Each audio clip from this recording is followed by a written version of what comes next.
It's a rare genetic form of epilepsy that often begins in the first year of life, yet many people, they've never heard of Dravet syndrome. Today, we're hoping to change that by introducing you to a local expert in a family living with the condition. So joining us now, we have pediatric neurologist Dr. Lisa McGuire, along with Candace Watson and her daughter Mariana, who lives with Dravet syndrome.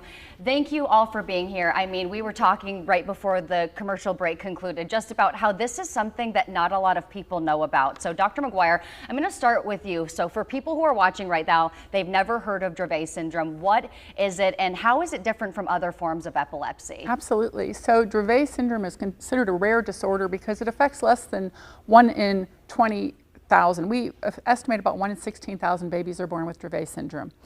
So it is something that is genetic in nature, but usually new. It does not run in families. And it was originally described in 1978 by Dr. Charlotte Dravet, and then around 2001, we discovered a gene, the SCN1A gene, which is a cause of about 85% of Dravet syndrome. So these are babies that are born completely healthy, and then they start having seizures, and the seizures tend to occur with high fever and are prolonged. And we know that these happen because of a problem with a sodium channel in the brain. Without getting too specific, it has to do with how the brain communicates, and a faulty sodium channel causes problems that include refractory epilepsy and also affect development in many areas, cognitive development, some motor problems. But what's exciting is that even though this is rare, we are at a time where there are treatments being developed, disease-modifying treatments. So early diagnosis is key.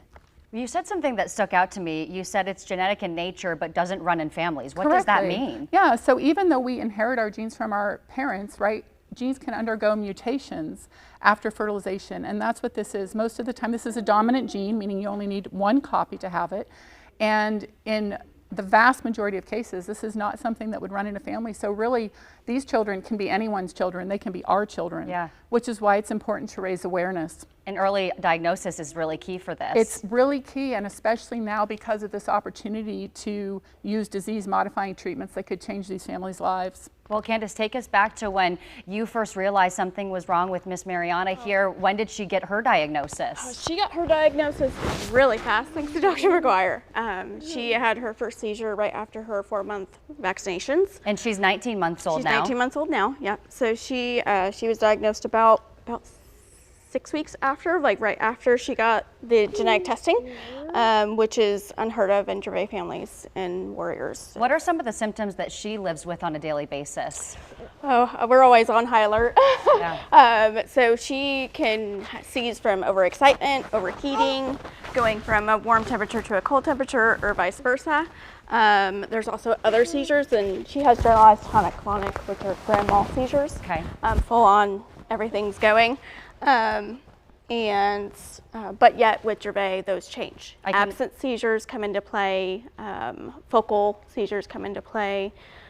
There's a lot that goes, it's not just seizures. Well, as I'm listening to you talk, I'm thinking, man, you know, you have this certain stress of knowing that your child has to live with this, but that's a lot of pressure on mom and dad too. It affects the entire family, not just the patient. It affects the entire family that's involved. Well, siblings, everybody. Candace, you were recently named a Dravet Syndrome Foundation Ambassador, which is incredible. So congratulations to you on that. Thank you. Why was it so important for you to turn your family's experience and story into advocacy?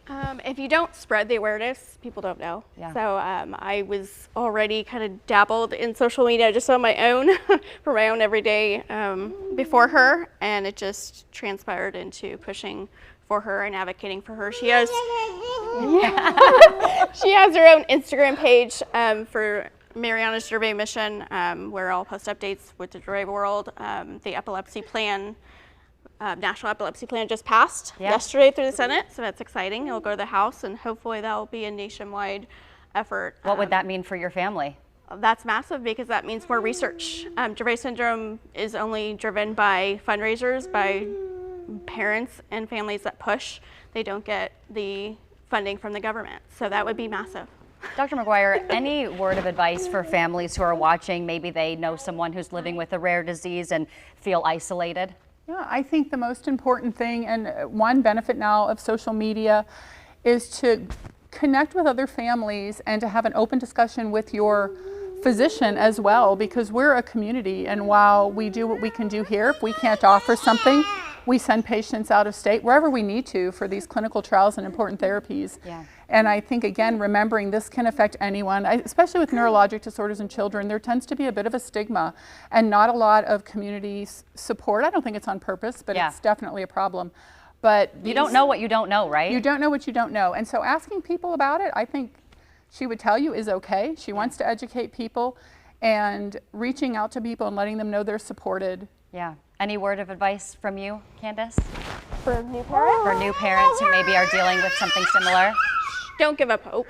Yeah. There's a lot of emerging meds out there, and there's always things that you need to look forward to. Yeah. Right. Embrace the little moments. 30 years ago in child neurology, the running joke was, well, you can't fix anything. And that is not the world we live in today. Yeah. With the advent of genetic therapies, we are making strides in diseases we never thought we would. So I agree, do not give up hope. It's just incredible. Thank you all for being here. Mariana, you have been such a good sport. So thank you for helping people learn more about Dravet syndrome. You did a great job. All right, it is now 11.